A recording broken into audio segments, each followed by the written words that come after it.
The story begins with betrayal, a man falling, his mind replaying the painful memories of his past. He had grown up alone in an orphanage and fought relentlessly to rise from nothing. However, reality proved far crueler than he ever imagined. A stack of documents was thrown before him. That day, he clashed fiercely with his superior. His boss shouted at him, calling him insane for daring to go against powerful figures. Stepping closer, the older man ordered him to listen carefully and addressed him by name, Prosecutor Co. Jun Jae-yong. He demanded to know who paid the taxes that funded his salary, making it clear that it was not ordinary citizens. With a cold tone, he compared the situation to a dog biting the hand that fed it and commanded our protagonist to bury the case for good. Our MC clenched his fist and asked whether paying large taxes gave someone a right to commit crimes. He questioned who could have written such a law and swore that he would imprison that scumbag as well. His superior responded with a mocking smile, calling him an arrogant child who did not know his place. The scene returned to the present as our boy lives his final moments, his boss's voice echoing in his head, warning him not to do anything he would regret. Through the rain, a group of masked men appeared, revealing who had thrown him down. He admitted that he did have one regret in life, leaving this rotten world without dragging down all the lowlifes, especially his boss. Bleeding and barely conscious, he wondered if this was how his life would end, in such a meaningless and useless way. As his vision darkened, a single thought lingered in his mind. If only he had a little more time, everything would have been different. Suddenly, a bright light flashed through his thoughts. Images of paramedics rushing around him filled his mind. When he opened his eyes again, he was staring at a white ceiling. An 4-bag hung beside the bed, and a tube was connected to his hand. Shocked, he slowly sat up, unable to understand how he had survived such a fall. Then a grin spread across his face, and laughter escaped his lips. He had been given a second chance. Now, he finally had the time he needed. Even if his enemies framed him as a criminal, his survival alone would become their worst nightmare. Determined, he climbed out of bed, intent on escaping the hospital as quickly as possible. He headed for the bathroom, but the moment he looked into the mirror, his hand froze. The face staring back at him was not his own. Panic surged through him as he touched his unfamiliar features. When he screamed, even his voice sounded different. Convinced this had to be some strange dream, he began slapping himself. The pain sent him collapsing to the floor, leaving him stunned by how real everything felt. Fear crept in as he wondered if his real body was dying somewhere else. Seeing no other way to wake himself, he rushed toward the window, deciding to end the dream by force. At that moment, the hospital room door opened and a smiling couple walked in, calling out the name Seojin. Their joy vanished when they saw the boy about to jump. Horrified, they demanded to know what he was doing. Later, in the doctor's office, our protagonist listens as the doctor explains that he is suffering from amnesia. When his mother reports seeing him about to jump from the window, the doctor briefly responds that the incident was likely a symptom of temporary shock. Meanwhile, our boy reflects on how difficult it has been to adapt to the situation. He repeatedly insisted that he was not Kim Seo-jin, which led them to take him to a shaman. The woman examined him closely, claiming there was a departed man inside his body. His mother panicked, while he was shocked by how accurate her words were. However, the woman soon exposed herself by saying the spirit was female and that an exorcism was needed. In other words, the shaman is a scam. After weeks of chaos and confusion, he slowly accepted the truth. 3 weeks passed, and he finally adjusted to his new body and life. One day, while watching television, a news report caught his attention. It confirmed that Prosecutor Co. Jun Jae-yong had been found dead. At that moment, he fully accepted that his former self was truly gone. From then on, he understood that he had no choice but to live as Kim Seo-jin. As he walked into the kitchen, he saw the breakfast table already filled with a warm and generous meal. He joined the table and greeted his new father with a polite good morning. The man returned the greeting warmly. Unlike his previous life as a lonely orphan, he now sat at a table surrounded by family. His father was Kim Jun-man, a name that carried weight. In his former life, this was exactly the type of man he despised. A powerful construction company CEO who bribed prosecutors without fear or shame. Yet, despite his corruption, Kim Jun-man showed genuine care for his family, which made the protagonist hesitate. Perhaps this man was not entirely evil. Soon after, his new mother, Mi-jong, walked in while complaining about her husband's alcohol-filled breath. She was an elegant woman who had never washed a dish in her life and firmly believed that anything from France was automatically superior. Not long after, his younger brother, Kim Jin-young, joined them. Having 3 family members still felt strange. The strangest part, however, was living inside this unfamiliar body. Coincidentally, in this life, he was also a prosecutor, still a trainee, and had fallen from the 5th floor of a building. He had no memory of the accident at all. He wondered if the gods were playing some cruel joke on him, placing him in Kim Seo-jin's body. Joke or not, he had been given a second chance, and he had no intention of wasting it like the first. Staring at his reflection in the soup, he realized that with the resources he now possessed, he could finally achieve his goals. This time, he could take revenge on Chief Prosecutor Kim Yong-jun, the man responsible for destroying his former life. His father soon asked if he planned to return to work the next day. He nodded without hesitation. The man suggested that he rest more, but he replied that he needed to work and make up for lost time. Hearing this, his father proposed inviting his uncle for a meal before he left. Both brothers were visibly surprised. After the meal, Jin-young approaches the protagonist and pulls him aside for a private talk. He came first to say goodbye in advance before leaving. He also quietly mentioned that he had made other plans to avoid having dinner with their uncle, which left his brother confused. Remembering our boy's amnesia, he explained that their uncle was unbearable, always acting as if he ruled the world. He continued to grumble, saying that their uncle constantly looked down on them. This sparked the protagonist's curiosity, and he decided that he would soon see for himself what kind of man this uncle truly was. Later, while reading alone in his room, he was informed that his uncle had arrived. Closing his book, he thought that the moment had finally come to meet this much-talked-about relative. As he walked down the stairs, he wondered if the uncle could be as bad as his former boss. The moment he came face to face with the waiting man, his body froze. A familiar, cynical smile greeted him. Shock hit him like a wave as he stared at the face of his greatest enemy. Memories he wished to forget flooded back. Kim Yong-jun threatening him with that same mocking gaze. With a fake smile, the uncle asked if he was feeling well, playing the role of a caring relative. Inside, the protagonist was shaken to the core. The man who had ruined his life was now the uncle of the body he inhabited. During dinner, Kim Yong-jun pretended to express concern after hearing about the accident and said he was relieved to see his nephew recovering. Kim Jun-man mentioned that his son had lost his memory, and the uncle listened with clear interest. He then asked whether he would be able to handle work. Inside, the protagonist burned with rage, but he forced a smile and replied that there would be no problem. Only his personal memories were gone.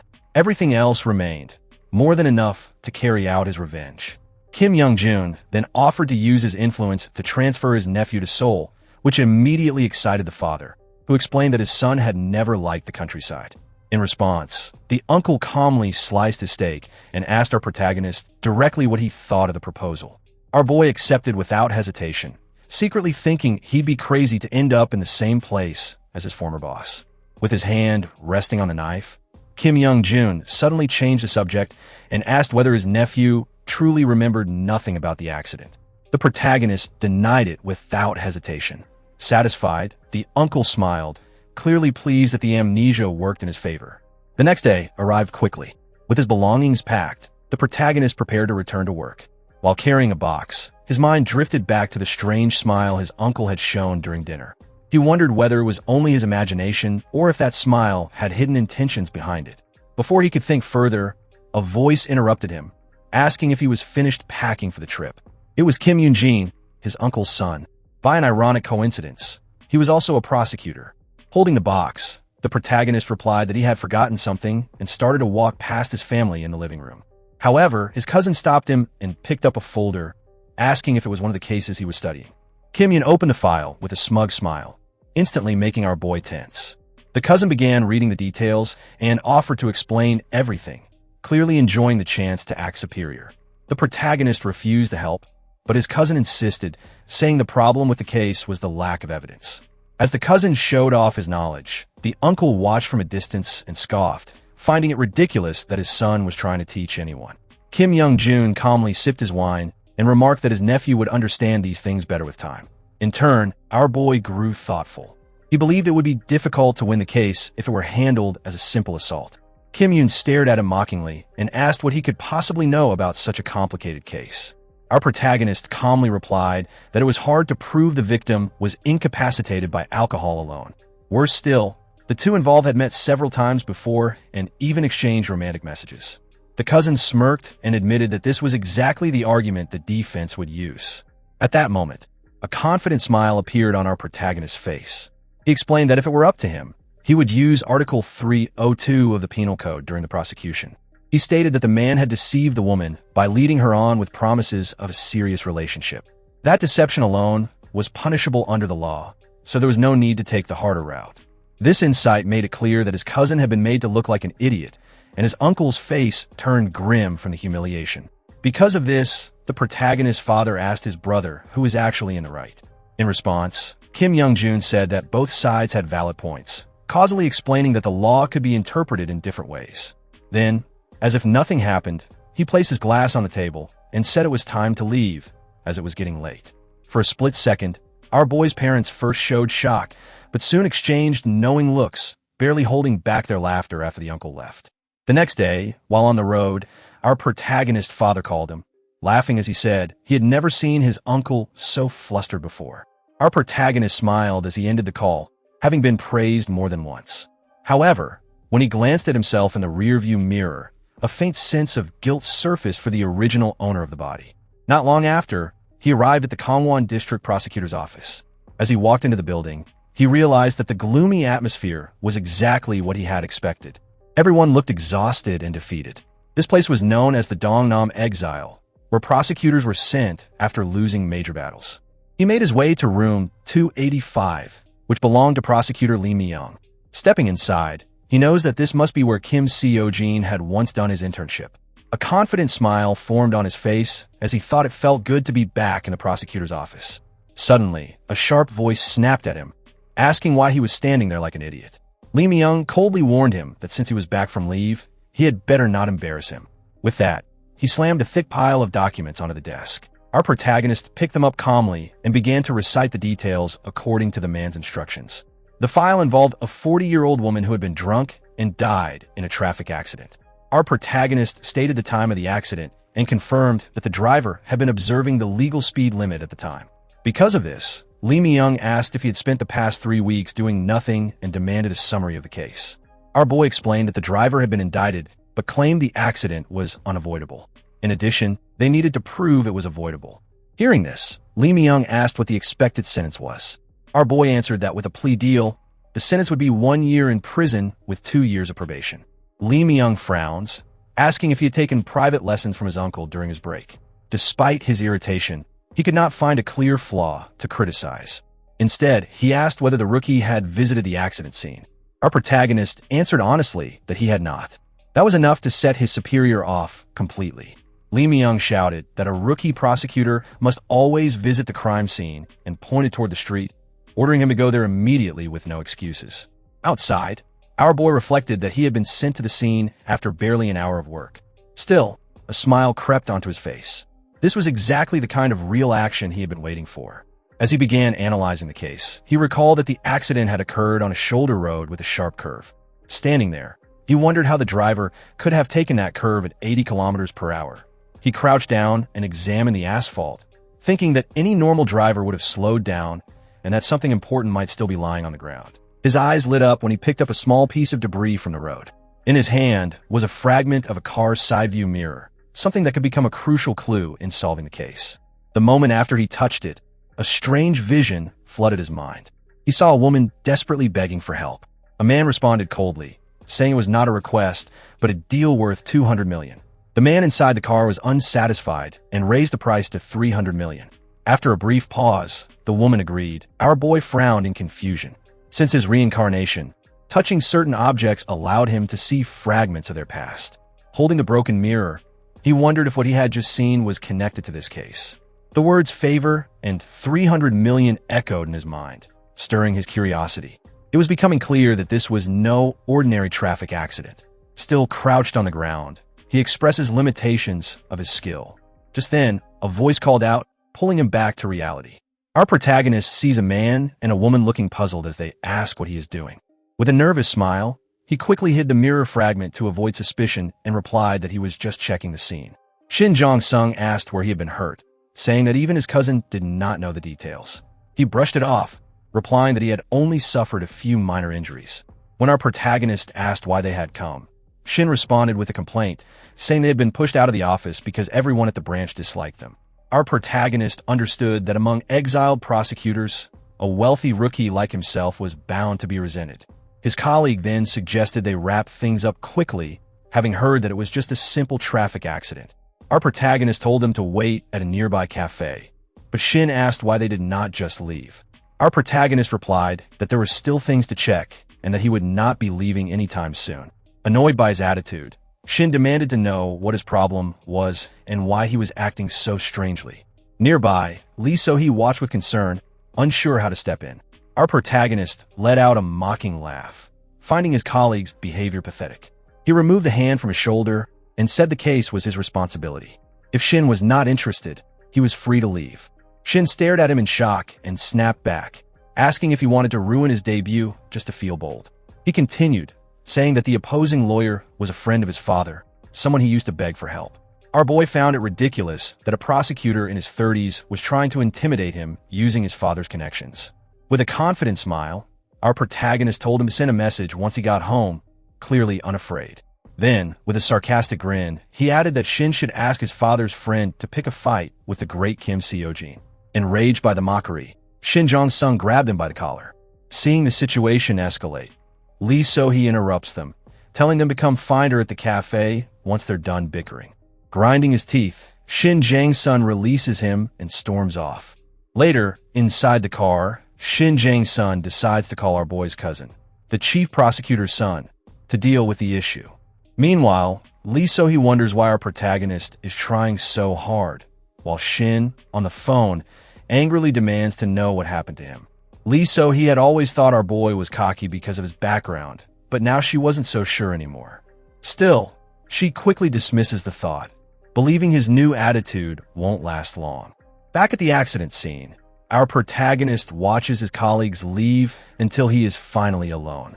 He wonders why the original Kim Seo-jin associated with people like Shin Jang-sun and Kim Yoon-hwan. For what he has learned over the past few weeks, the former owner of this body had been a very calculating person. Pushing those thoughts aside, he focuses once more on the investigation. At that moment, an elderly woman approaches and warns him that it's dangerous to stand there. He introduces himself as an investigator, and she asks if there is still anything left to look into. She sighs sadly and mentions poor Soo Jae-yong. When he asks if she knew the deceased well, the woman nods. She explains that she owns a nearby supermarket and had watched the victim grow up, saying Soo Jae-yong was a good person. Lowering her voice, the old woman adds that the driver, Jang Dong-aki, had been gone for many years and had only recently returned, only to cause this terrible tragedy. At that, our protagonist connects the dots and realizes that Jang Dong-aki is the man from his vision. He immediately asks whether the driver had been close to the victim's family. The elderly woman thinks for a moment and recalls that the victim's sister had once been Jang Dong-aki's classmate. The new information makes our protagonist grow thoughtful. The case is becoming more suspicious by the minute.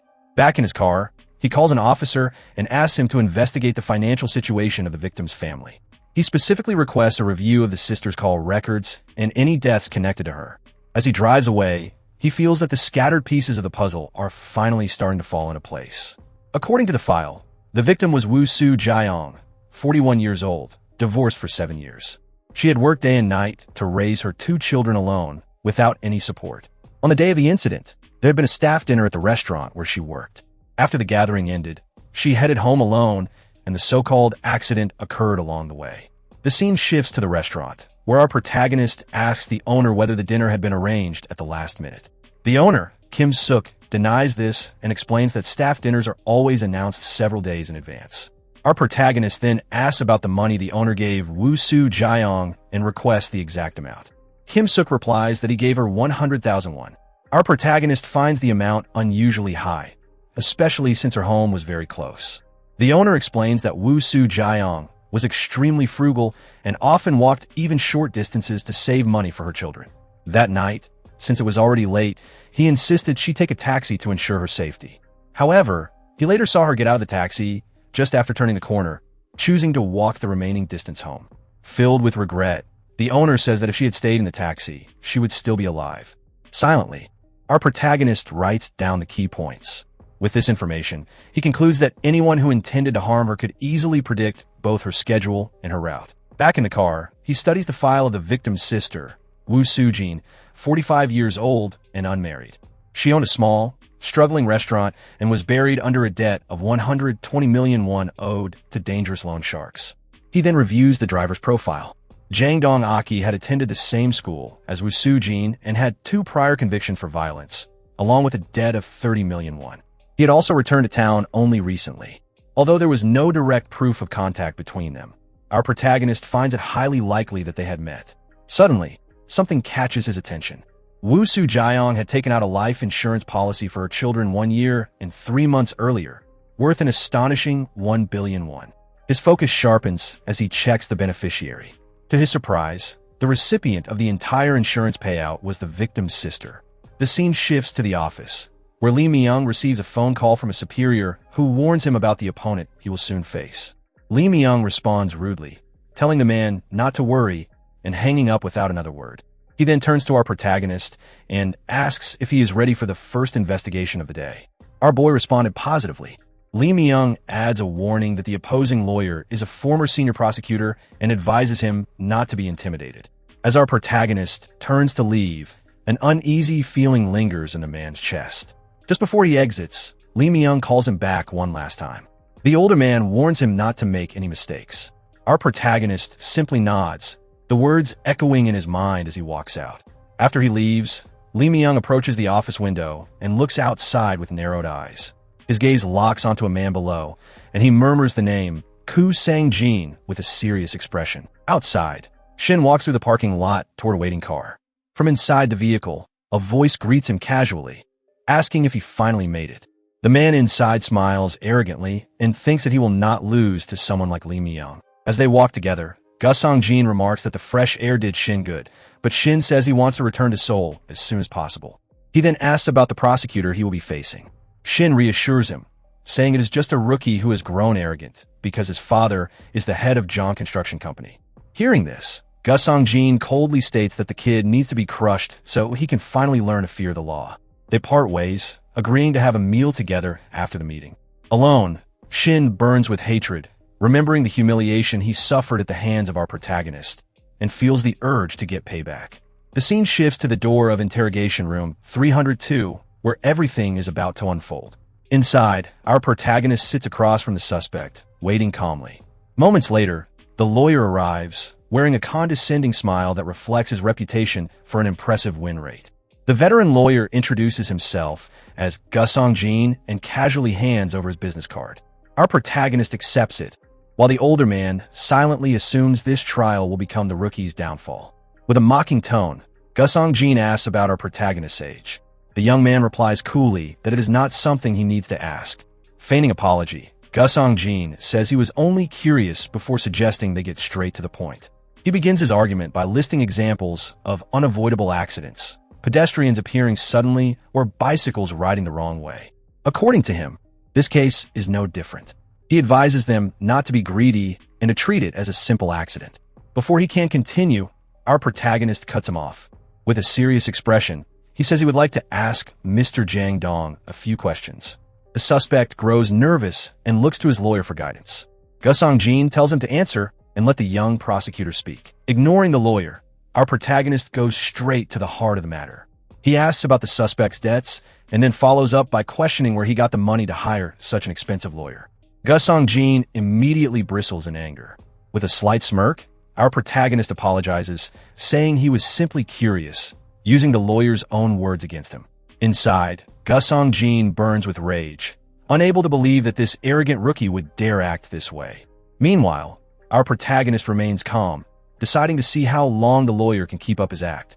Changing tactics, he asks the suspect whether he graduated from Dongam Elementary School. Then he asks if he knows Woo Soo-jin, the victim's sister. The suspect's face goes pale in shock. Seeing this reaction, Gus Song-jin quickly orders his client not to answer, and Jang Dong immediately falls silent. Our protagonist then reveals that the insurance beneficiary was the victim's sister. Gus Song-jin explodes, demanding to know what that has to do with the case. In a steady voice, Our protagonist replies that he has determined the possibility that this was not a simple traffic accident. At those words, sweat begins to drip down Jang Dong's face. His desperate expression betrays his fear. Annoyed, Gusong Jin shouts that possibilities mean nothing and demands solid evidence. A small, confident smile appears on our protagonist's face. Calmly, he says he has evidence. He turns his laptop around and plays a video. The moment Jang Dong sees the screen, terror fills his eyes. The video shows Jang Dong sitting in a cafe near the victim's workplace on the day of the incident. Gusong Jin scoffs, saying that following his client does not make him a suspect. He boasts about his 15 years of experience and claims he can easily dismantle the rookie's assumptions. With a threatening glare, Gusong Jin says that our protagonist is accusing his client of conspiring with the victim's sister. He warns him not to disturb a grieving family unless he wants his name splashed across the media. He suggests that without concrete evidence, they should stick to discussing the accident. Once again, our protagonist interrupts him. He says the lawyer is misunderstanding the situation and underestimating it. The young man's confidence shocks the veteran lawyer and even makes him uneasy. With a firm gaze, our protagonist states that he is the one who decides the charges and does not need the lawyer's permission. Gusong Jin is left speechless, unable to understand how a rookie could possess such aura. Realizing the danger, Gusong Jin tells his client to stay quiet and show no weakness. At that moment, our protagonist begins quoting a conversation he heard, saying that 200 million was far too little. He continues, calmly mentioning 300 million. Jang Dong freezes in terror, wondering how the prosecutor could possibly know that. With a victorious smile, our protagonist asks if those words sound familiar. Unable to take the pressure, Jang Dong suddenly stands up and shouts that he is innocent and did nothing wrong. Our protagonist simply watches him calmly. With a single finger, he presses a key on his laptop. He then asks who the suspect called immediately after the accident. Jang Dong stammers, struggling to respond. Our protagonist presses further, asking whether he was in a clear state of mind after the crash. Then he reveals that the call was made at 1:40, while the fire department was only alerted 6 minutes later. With a calm smile, our protagonist asks whether it really takes 6 minutes for an emergency call to go through. Gusong Jin tries to argue that the camera's clock might be wrong, but the young prosecutor already has another card ready to play. The protagonist then revealed that the phone records showed another call made 6 minutes after the first one. This second call was placed at exactly 1:40 to Woo Soo-jin, the victim's older sister. From this, he concluded that the suspect had contacted the true mastermind while waiting for the victim to stop breathing on the ground. Outside the interrogation room, Lee Myung stood frozen in shock. It finally became clear that this was not a simple traffic accident, but a murder case. Without wasting any time, he grabbed his phone and searched for the chief prosecutor's contact. With a satisfied smile, he made the call and told his superior to come down immediately. Inside the room, a security camera quietly recorded everything. When the chief prosecutor arrived, he stared in disbelief and asked how a rookie had managed to unravel such a complicated case alone. Watching from a distance, the man admitted that our protagonist was far more capable than expected and that Gusong Jin had finally met his match. With a pleased smile, he asked if he could take advantage of the situation by stirring things up a little. He remarked that their branch had been quiet for too long and that making some noise would not hurt. Lee Myung responded with a dangerous smile, saying that his plans went much further. Elsewhere, Shin Jong walked beside Lee So-hee and asked if she knew about the investigation. She replied that she had no idea. Shin Jong commented that Gusong Jin would give the rookie a very hard time in court. He mocked the situation, saying that a newcomer like our boy would surely be humiliated. Nearby, a group of reporters whispered among themselves, saying Gusong Jin would even defend the devil if the price was right. Shin Jong grew excited, but suddenly overheard the shocking news that the famous lawyer was losing the case. Another reporter confirmed it, saying the rookie prosecutor was dominating the interrogation and not losing a single argument. Shin Jong was completely stunned and could not understand what was happening. Suddenly, the interrogation room door burst open. Jang Dong was dragged out, screaming for them to let him go. As the suspect was taken away, the protagonist stared calmly at Gusong Jin and coldly asked if he was leaving already. With a victorious smile, he asked whether the lawyer wanted to continue or if he had already had enough. Gusong Jin exploded in rage, shouting that he was leaving because he believed the case was only a traffic accident. As the lawyer turned to go, the protagonist simply told everyone else to leave as well. Enraged, Gusong Jin turned back and silently threatened him. warning that he had seen many people like him before. After that, the lawyer finally stormed off. Watching, the protagonist recalled a memory from his past life. Back then, Gu Songjin had mocked him for working too hard, saying that effort only made people easy targets. To succeed, one had to grovel, flatter politicians, and abandon pride. Back in the present, the protagonist thought that the lawyer's face was just as unpleasant as ever. He silently vowed to get rid of Gu Songjin soon. In the hallway, Shin Zhong had been secretly watching everything. Shocked, he turned to Lee So-hee, who tells him that our boy had completely changed. She asked if even he could see that the protagonist seemed like a different person now. Shin Zhong was left speechless and cursed under his breath. Back in the office, the protagonist's phone would not stop ringing. He finally answered, only to hear his boss, Lee Myung, on the other end. The older man congratulated him on a job well done and invited him out for a meal. The scene then shifted to a restaurant. Inside, Lee Myung poured a drink and asked why he had not been informed about the twist in the case. The protagonist apologized, but the boss waved it off, already guessing the reason. With curiosity, he asked how a simple accident had turned into a murder case. In his imagination, the protagonist jokingly said it was thanks to psychometry powers. He quickly grew serious and explained that several clues did not add up, so he decided to investigate further. Lee Myung praised him and reminded him that a good prosecutor must see the forest, not just the trees. The protagonist noticed that his boss seemed unusually pleased after Gu Songjin's humiliation. To celebrate the first interrogation, the boss ordered a double portion, making him wonder if this was some strange form of initiation. Finally, Lee Myung asked whether he wanted to take the case to trial. Without hesitation, the protagonist accepted the challenge on the spot. Lee Myung warned him that Gu Songjin would fight with everything he had. However, the young prosecutor calmly replied that the lawyer had already dropped the case. With a confident smile, Lee Myung shook his head and guaranteed that Gu Songjin would return for revenge. With a wicked grin, he explained that he had poured a bucket of cold water straight onto the lawyer's face. On the other end of the city, Gu Songjin was already losing his mind. He demands to know which reporter had spread the news. The journalist scoffed and said he could not reveal his source, adding that he had heard the famous lawyer was crushed by a rookie. Hearing this, Gu Songjin exploded with rage. He warned the reporter to listen carefully and threatened him not to write a single word, or he would regret it. Suddenly, his expression turned pale. With a trembling voice, he asked if the article had already been posted online. The reporter apologized and said he had not written about the defeat. Instead, he had published that Gu Songjin had taken on a murder case. The news spread like wildfire, and the headline declared that the famous lawyer was now handling a murder trial. Gu Songjin felt despair creeping in as he realized how fast the information had spread. Against a rookie, this should have been easy. He wondered whether the case was popular because it was controversial or if someone had deliberately set a trap using public opinion and media pressure. Either way, there was no escape now. Slamming his fist onto the table, he cursed loudly for falling straight into someone else's scheme. The scene shifted to a luxurious office. A calm voice remarked that he had certainly made a lot of noise this time. Gu Songjin stood there apologizing while someone stares at the case news displayed on his personal computer. The mysterious man waved it off, saying there was nothing to apologize for. He did not care if Gu Songjin defended a stray mutt. The man then revealed his name, Jeong Taek-jun. His tone turned cold as he warned that he would not tolerate defeat. Not even once. He issued clear orders. The older sister must be portrayed as a pitiful victim, while the deceased sister should appear as someone who deserved her fate. As for the prosecutor, he was to be painted as a heartless demon. Jeong Taek-jun explained that if public sympathy wavered, the judges would feel pressured.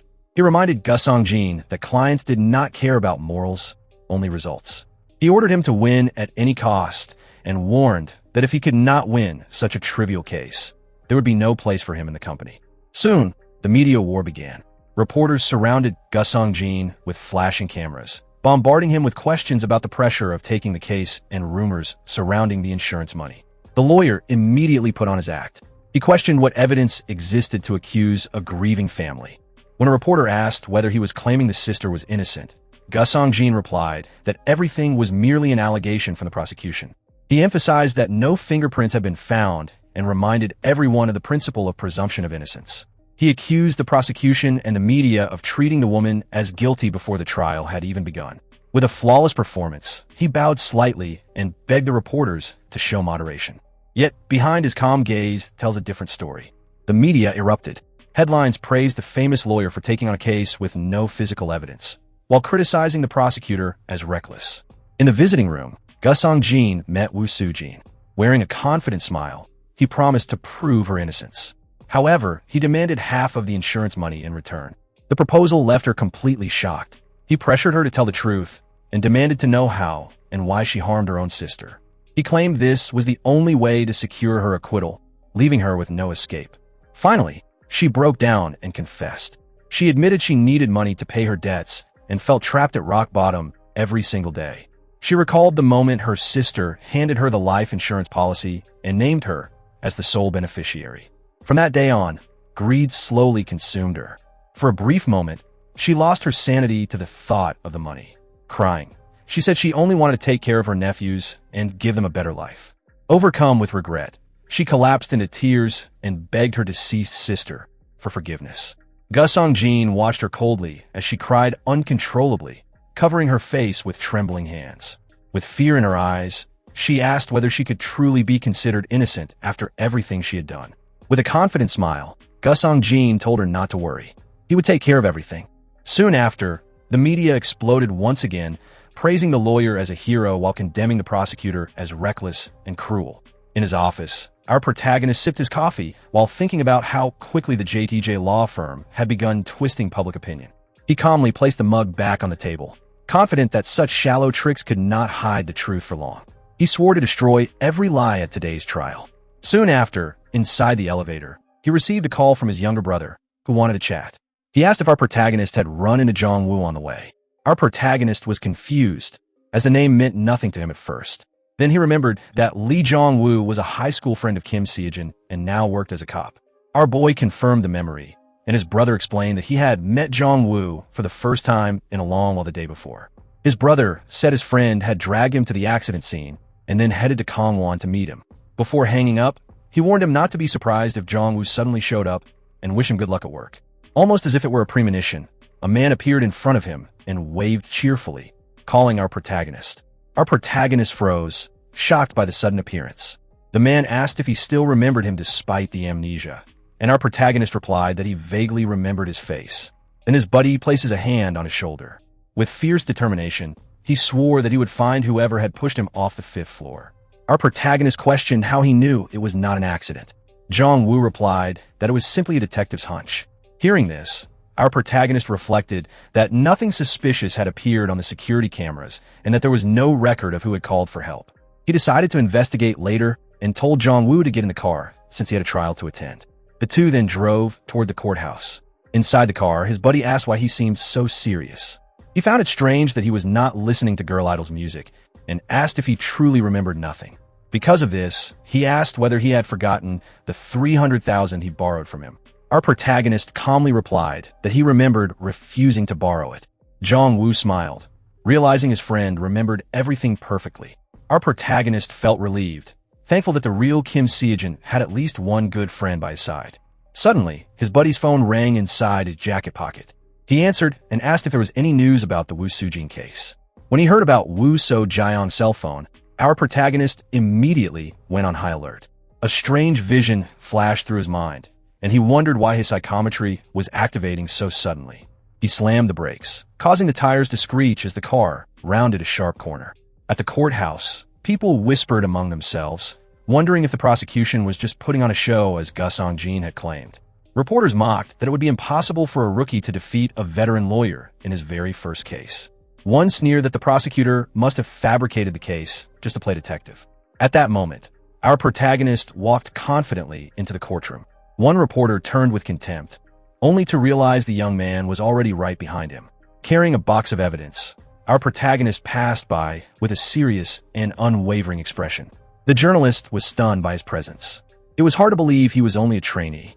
Faced with his dignity and composure, some reporters began to think that perhaps the one who would be embarrassed today was not the prosecutor, but the lawyer. Our protagonist took his seat and organized his documents, preparing for the trial. As he looked around, he noticed that Gusong-jin had not yet arrived. For a brief moment, he reflected on how incredible it felt to be sitting there once again. Soon, the judges entered, and the Dongnam District trial officially began. The judge asked the defendant to be seated and then instructed the prosecutor to present the indictment. With a confident smile, our protagonist thought that the second act of his life as a prosecutor had finally begun. He began by stating that Wu Sujin had conspired with her colleague, Jang Dong, to murder her own sister. Gusong Jin narrowed his eyes, thinking the young prosecutor was unbearably arrogant. He leaned toward his client and whispered for her not to tremble and to deny everything. He coldly reminded her to think about what would happen to her nephews if she went to prison. The woman convinced herself that everything she had done was for her nephews, and that it was also what her sister would have wanted. With that belief clinging to her heart, she tried to remain calm. The judge then asked whether she acknowledged the facts stated in the prosecution's indictment. The woman firmly denied all accusations. Tears streamed down her face as she begged the court to believe her, saying that she missed her sister deeply and would never harm her. The audience was visibly moved. Whispers spread through the courtroom as many began to doubt the prosecutor, thinking he had exaggerated the case just to play the hero. But our protagonist merely smiled, curious to see what lay beneath the woman's carefully crafted mask. Seeing the situation, the judge instructed the prosecutor to begin interrogating the defendant to clarify the facts. Our protagonist calmly asked whether she knew she was the beneficiary of a 1 billion won life insurance policy. She replied that her sister had told her to take good care of the children if anything ever happened to her. He then questioned her about her debts to loan sharks. She brushed it off, saying such things were not unusual. Our protagonist noted her audacity and immediately asked why she had been using a cell phone registered under someone else's name. The woman claimed she knew nothing about that and said Jang Dong had given her the phone as a gift so they could talk. Under the growing pressure, she finally admitted with a tired expression that the two of them had been dating at the time. Our protagonist pressed further and asked whether they had conspired together to kill her sister for the insurance money. The woman panicked and screamed that it was not true. Gusong Jin immediately stood up, accusing the prosecutor of making baseless speculations. The judge sustained the objection and warned the prosecutor to stick to the facts. Our protagonist calmly stated that he would continue the interrogation. The woman shouted that she had already explained everything about the phone.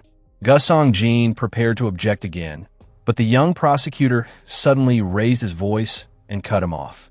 He said he was not talking about her phone. With a cold gaze, he revealed that he was referring to her sister's cell phone, the phone belonging to the deceased Wu Su Jiang. Our protagonist asked whether she knew that her sister used her phone to record diary. The audience grew confused as murmurs filled the courtroom. He continues, he said that the victim had been recording a voice diary on the night of the incident, and that something else had been captured as well. Gusong Jin froze in shock, realizing this was the first time he had heard of such a recording. Meanwhile, our protagonist smiled faintly, already anticipating the lawyer's reaction. In the next chapter, Wu Su Jiang's voice could be heard. She mentioned that her boss had given her money to take a taxi. She talked about saving the remaining money to buy Christmas presents for her children.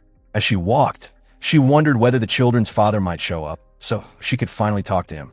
She spoke softly about her dream of eating cake together as a family. Then, she noticed something strange and stopped walking. A car engine roared, and moments later, the sound of impact echoed through the recording. In pain and barely conscious, she recorded a man slowly approaching her. His voice was captured clearly as he said he had hit her, but she was still breathing. Of course, the man that killed her is her sister's classmate. Back in the present, our protagonist was shaken by the vivid vision of the crime that surged through his mind. The memory was so real that it felt as though he had lived through it himself. Meanwhile, his friend asked what was wrong with him. In response, he asked his buddy if he could bring the victim's phone as evidence during the trial. Back at the trial, our protagonist revealed that the victim had been recording a diary and that another voice had been captured in the recording. Gusong Jin panicked. He could not understand how such critical evidence had escaped him. Desperate, he stood up and objected, arguing that he had not been informed of this evidence in advance.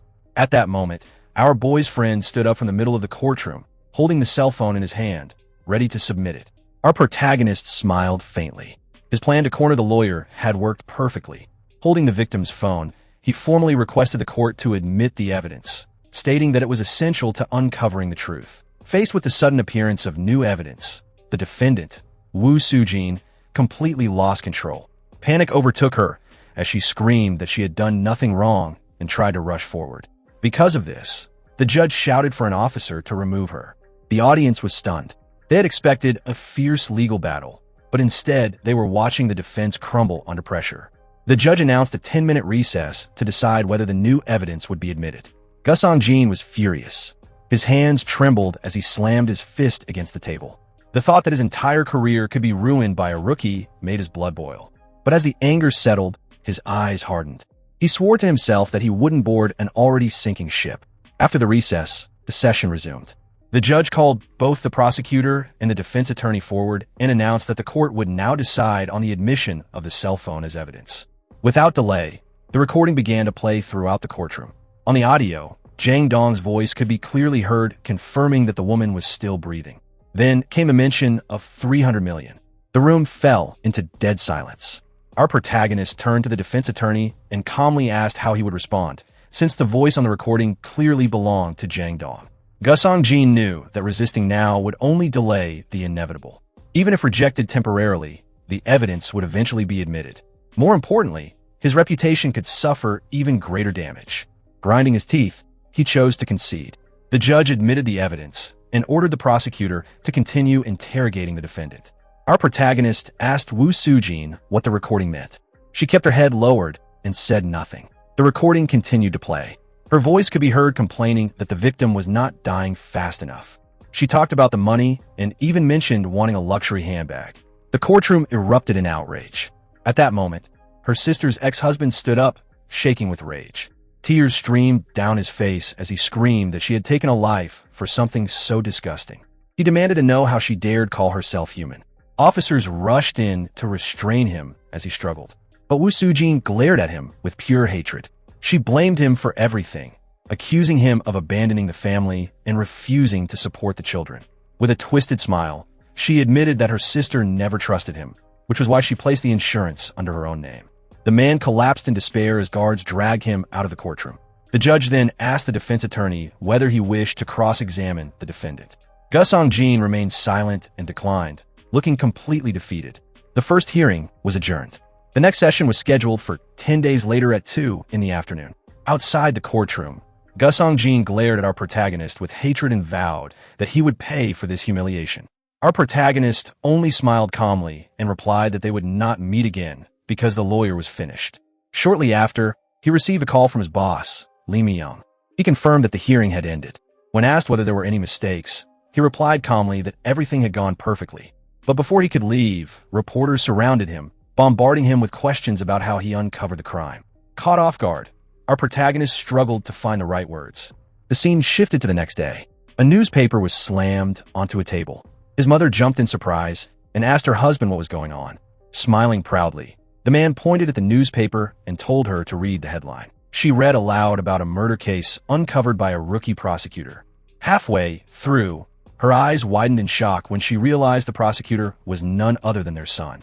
She asked if it was really him. The father laughed and proudly confirmed it. He boasted that he had bought all the evening papers and planned to buy the morning editions as well. His face was filled with pride. His boss celebrated his first successful and crushing victory in court. Because of that, the next morning our boy wakes up with a serious hangover. While drinking water, he thinks the victory was mostly due to luck. However, with his awakened skill, luck is no longer something random. It's something he can create.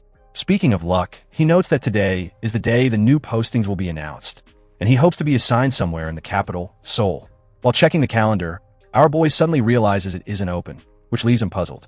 The moment he makes contact with the real calendar, his skill automatically activates, and he begins seeing the memories tied to it. In the next chapter, the memory tied to the calendar surfaces. Originally, the calendar was a gift, and Xinjiang discussed it with our boy's cousin. Their conversation reveals that our boy's upcoming posting to Seoul had already been arranged. However, his cousin planned to pretend that it was nearly impossible. Because of this, our protagonist would feel deeply grateful and believe he owed him a favor. That way, he could be easily manipulated, effectively becoming his cousin's lackey. Because of this scheme, his cousin and Xinjiang celebrate and raise a toast to their new lackey, the poor, innocent Kim Seo-jin. The vision faded. Back in the present, our protagonist held the calendar in his hand, finally understanding everything. A faint smile appeared on his face as the truth became clear. His colleagues had never meant well. The scene shifted to the Gangwon District Prosecutor's office. Our boy walked down the hallway and stopped in front of room 284. After knocking, he opened the door to his boss's office. Inside, his superior was shouting into the phone, demanding to know if what he was hearing made any sense.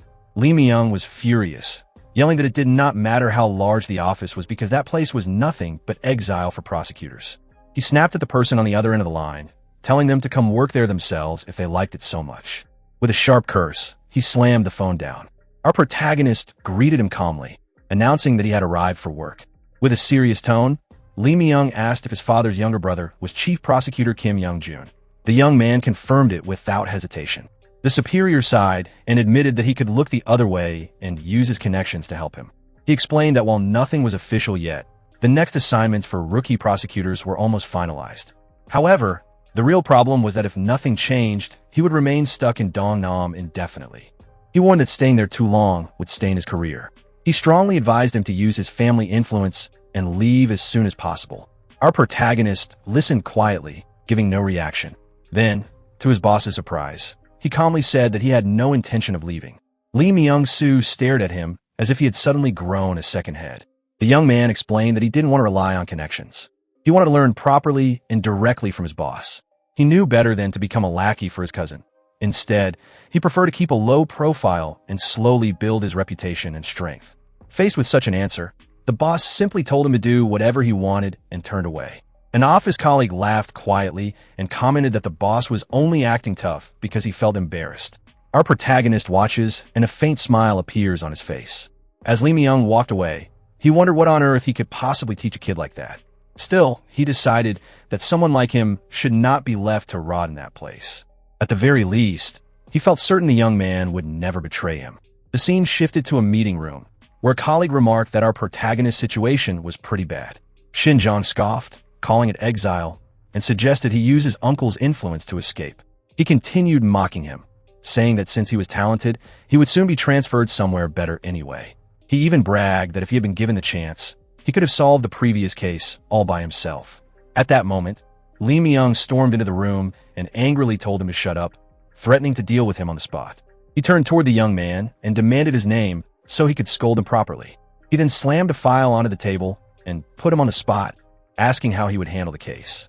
Caught completely off guard, Shin Jong-sung frantically flipped through the documents. The case involved fraud and embezzlement. A CEO had fled with billions, and the secretary was accused as an accomplice. He claimed innocence. Without much thought, Shin Jong suggested dropping the charges. The boss immediately demanded to know on what basis. Shin Jong explained that the secretary had not benefited at all and had only earned a minimum wage to support himself. Even he knew that his explanation wasn't convincing enough. At that moment, our protagonist spoke up and said there was a high chance he was involved. Lee Myung turned toward him and asked why. He explained that it was difficult to believe someone who had worked there for 10 years, handling such massive amounts of money, earned so little. He suspected he was receiving kickbacks through a hidden account. This account clearly held a huge sum and could be easily traced through bank and call records, proving that he was involved. His explanation made Lee So-hee stare at him in silence. Because of this, Lee Myung stated the obvious, saying that our boy was on a completely different level from Shin Jong. The poor guy was getting roasted by his boss. Lee Myung then told our boy that this was exactly why he shouldn't stay here, because someone like Shin Jong definitely deserved to be posted in this place. With that, he ended the lesson and dismissed everyone after telling them to kill some time. Shin Jang burned with humiliation, unable to understand why he was being treated that way. Because of this, Lee So-hee asked if he felt it too. She explained that she also felt she was falling behind the protagonist. After this realization, she told Shin Jong that she wanted to learn more so as not to fall even further behind. Shin Jong silently agreed in his thoughts. He knew that the current Kim Seojin was already several steps ahead of him. He could not understand how the young man had changed so drastically in such a short time. Meanwhile, our boy was having a chat with his old man. On the call, his father had spoken with pride, offering his help whenever needed. However, Kim Seojin had firmly refused, saying he wanted to succeed through his own ability. He promised to call only if things became truly difficult, then politely ended the call and returned to his work. Standing by the window, he swore that he would no longer live inside his uncle's cage. To prove that his success was not just luck, he knew he had to continue showing his abilities to everyone around him. After some thought, he decided that the best way to do that was by investigating Dong Nam's cold cases. Since these were cases no one had solved, failing would not damage his reputation. But if he succeeded, the impact would be enormous. With that in mind, he reached for one of the dusty file boxes. He wondered what would happen if he actually solved one of them. As he opened the file, he chose his first target. The case involved the kidnapping of a boy named Yusong. 2 weeks after his disappearance, the child had been found dead inside a manhole. Our protagonist carefully read through every detail, searching for anything that might have been overlooked. As he went through the brutal facts, shock filled his expression. He could not believe a monster like that was still free. Clenching his jaw, he swore that he would find the person responsible and make them pay for their crime. Suddenly, a voice interrupted him, asking why he was alone reviewing the Yusong case. It was Lee So-hee. She asked him about the file, and he wondered why she was still at the office. The young man explained that he had stayed late and needed something to pass the time. With a faint smile, he says that he could not accept the idea of a beast like that remaining free for so long.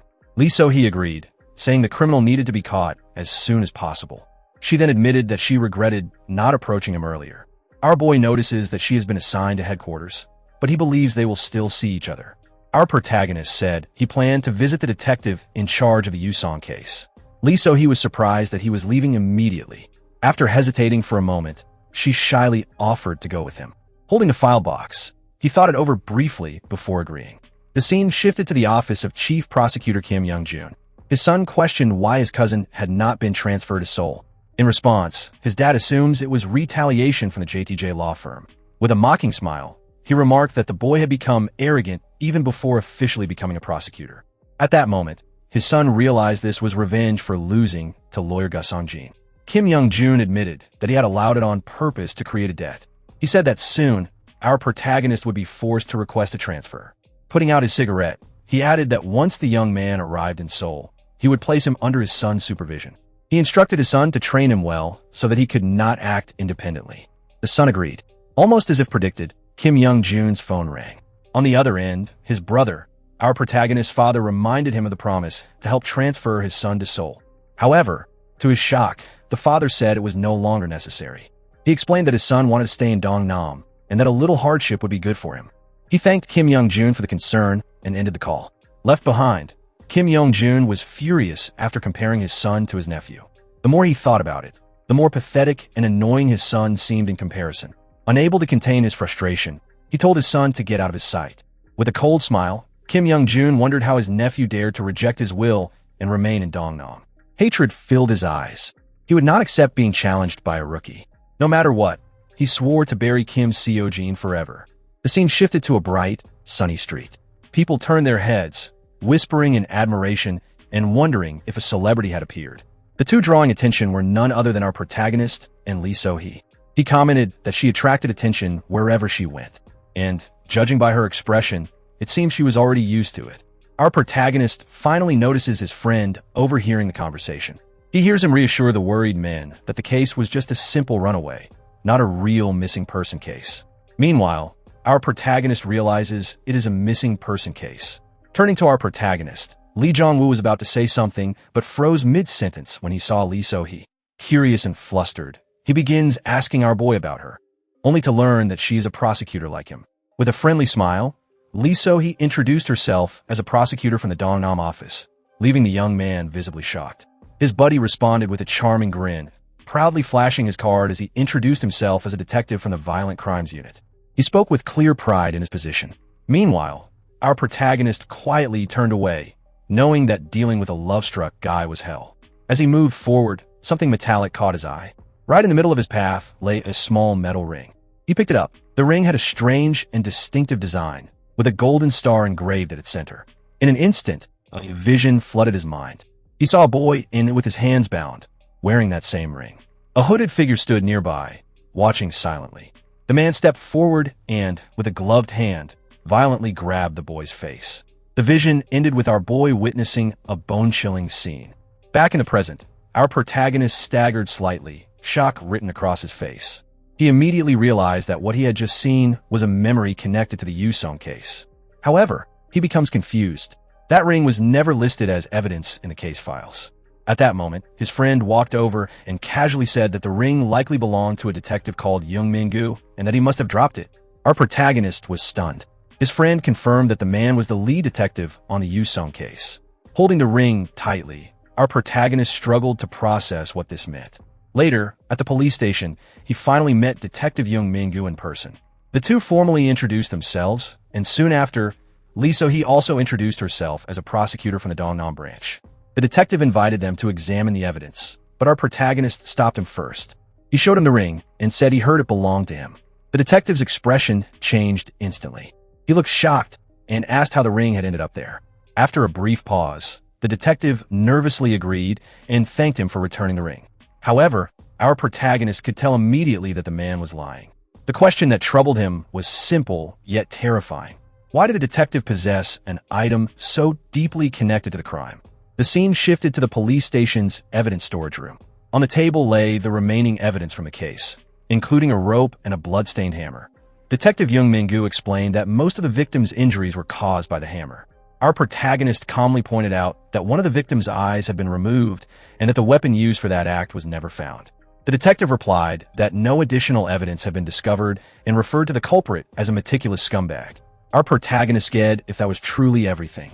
The detective nodded, mentioning only a cigarette, but that had been reanalyzed. At the time, there had been no DNA match, even after testing over 120 men. Our protagonist touched the hammer, but no vision appeared. The detective then reveals that the police had concluded the culprit was a tourist. Turning to the detective, our protagonist asked directly whether he truly believed the criminal was a tourist. With a stiff smile, Detective Young Min-gu gave a vague answer, avoiding a clear response. Our protagonist thanked him for his time, and the detective told him to reach out if he needed anything further. Soon after, the group left the police station and walked through the parking lot to continue their investigation. Inside, the detective asked Lee Jong-woo if he was a friend of our protagonist. He immediately confirmed it. He then asked what kind of person our protagonist was. Lee Jong-woo replied that he was the type of man who would achieve his goals at any cost. Sipping his hot drink, the detective wore a thoughtful expression. Watching him leave, our protagonist silently vowed that no matter what anyone said, he would uncover the full truth behind the case. He suddenly stopped walking. Before them stood the location where Yu Sung's body had been found 10 years earlier. Lee So-hee confirmed the spot and asked if he truly believed there could still be clues after so much time had passed. With a confident smile, he replied that one never knew, which was exactly why no detail could be ignored. The area was a narrow alley with little foot traffic. Security cameras had only been installed after the crime occurred. He concluded that the culprit knew the area well, especially since the manhole where the body was dumped was usually hidden beneath piles of trash. Lee So-hee nodded in agreement and quickly wrote everything down in her notebook, finding the theory convincing. When our boy mentions that the culprit was likely a local, Lee So-hee wonders how that could be possible. She brings up the cigarette, but according to the police report, no one living in the neighborhood matched the DNA from it. She suggests that the culprit might have been an outsider disguised as a tourist. Our protagonist counters, asking if the police were certain the cigarette but actually belonged to the culprit. Lee So-hee responds that the cigarette but was found on the victim, so naturally, it must belong to the culprit. This prompts him to suggest that the real culprit might have deliberately planted the evidence, a realization that shocks her. He continues, explaining that the culprit must be extremely familiar with the surroundings. Pointing to where the body was found, covered in trash, he notes that only someone who knew the area well would know such a spot. Lee So-hee takes notes, convinced it all makes sense. Meanwhile, our boy grows even more certain that someone tampered with the case, given that the cigarette but automatically ruled out all locals as suspects. Such manipulation of a crime scene could only be the handiwork of one person. As he thinks about Young Min-gu, his skill begins to activate. The vision shows the detective discussing taking Yu Sung home. The person explains that the neighborhood is dangerous and asks the detective to help pick Yu Sung up from school. He pauses briefly before agreeing to the task. Our protagonist suddenly realized that this vision matched the moment he first met the detective. He thinks that the detective knew the neighborhood well and was close to the victim. He also had access to the crime scene and was in possession of the victim's ring, making him the prime suspect. However, he hesitated and wonders why the detective would still keep the ring, as that would be no different from confessing to the crime. Our protagonist begins thinking that it was strange. To be certain, he believes he needed to retrace the detective's movements on the day of the incident. At that moment, a cat appeared nearby. He found it strange, as he had not seen any stray animals since arriving in the area. Lee So-hee crouched down to pet the cat and commented that a neighborhood full of alleys should normally have many stray cats. While she played with the animal, our protagonist stood quietly at a distance, deep in thought. Noticing this, Lee So-hee asked why he was standing so far away and whether he disliked cats. He replied that it was nothing like that, and that, for some reason, cats had always hated him. She found that odd, pointing out that this cat was unusually friendly and had even jumped into her arms despite never having seen him before. Suddenly, the cat leaped out of her arms and lunged straight at our protagonist with a loud meow. It landed squarely on his face. Caught completely off guard, he froze as the cat clung to him. A new vision flooded his mind. He saw a pole covered in posters, followed by the sound of something heavy hitting the ground. A hooded figure crouched in a dark, damp alley late at night. Nearby lay a hammer and the severed paws of an animal. The hooded figure then picked up a glass container with an eye inside it, proudly displaying it like a twisted trophy. The vision ended abruptly. Lee So-hee hurried over, worried, and asked if he was okay. He replied that he was fine, though he felt dazed. At that moment, everything clicked. The weapon in the vision was the same hammer used in the Yusong case, and I had also been removed. He finally understood. What he had just seen was the true culprit of the Yusong murder. The criminal had been torturing animals long before killing the boy. Those acts were rehearsals for something far worse. Gently petting the cat, our protagonist reflected that crimes like this never end with a single victim. There had to be more. Later, in his office, he went through the records of animal carcass disposal. As expected, a lot of animal carcasses had been reported before the Yusong incident. After the incident, however, the number of reports dropped significantly. From this, our boy came to two conclusions. First, either the culprit had moved out of the area or escalated and become a serial killer. However, there had been no reported cases of serial killing. Because of this, he assumed the culprit must have stayed and continued killing, hiding the bodies even more meticulously than with Yusong. If that were the case, the clue would lie in unsolved missing person cases. Come to think of it, he remembered an earlier conversation about a man reporting a missing person. To summarize, our protagonist strongly believed there was a serial killer operating in the open. Because of this, he worked overtime. Just then, someone entered his office. Shin Zhang stepped in and found our protagonist still working. He commented on his obsession with solving cold cases. When our boy didn't respond, Shin Zhang picked up some documents in surprise and realized he was looking at juvenile missing person reports. No matter how much Shin Zhang talked, our boy remained silent. Of course, this annoyed Shin Zhang. He warned him not to let fame get to his head, adding that solving cold cases was a waste of time. Placing a hand on our protagonist's shoulder, he revealed that he had been posted to Seoul and said that if our boy wanted anything, he could ask. Our protagonist already knew Shin Zhang was his cousin's lackey, so when Shin Zhang asked what he wanted, he replied bluntly. He wanted Shin Zhang's filthy ass off his desk. Poor Shin Zhang was about to explode, but our boy stopped him. He then answered a call, basically treating him like a dog. On the other side of the line was a detective who suddenly asked, in an urgent tone, to see him.